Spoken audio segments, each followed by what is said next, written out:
There, it's Rebecca here with Ledgersync to give you a short tutorial today on how to add a new client into your Ledgersync account.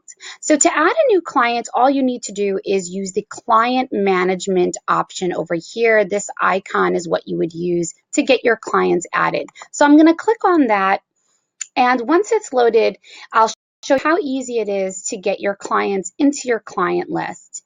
In order add your client into the client list, all you need is the name you would like to give them and an email address. Now, be aware that the email address that you use for your client doesn't actually have to be their email address or a real email address.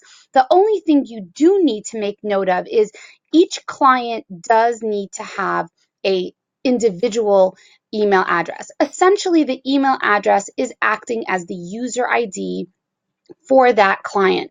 So to follow the steps, you would go to Add Client on the left-hand menu bar here. And you would start by putting in the client's name. You can change this at any time. So if you put in last name, first name, last name, and decide to change your mind. So let's say we have Bob Smith, and you would put in Bob's email address. Notice I just made up an email address and that will work.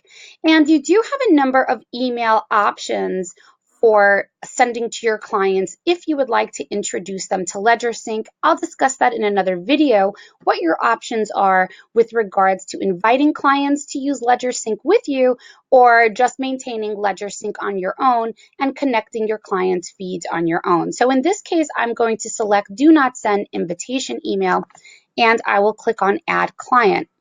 Once I finish Add Client, the client should now appear in my left-hand menu bar for the client list.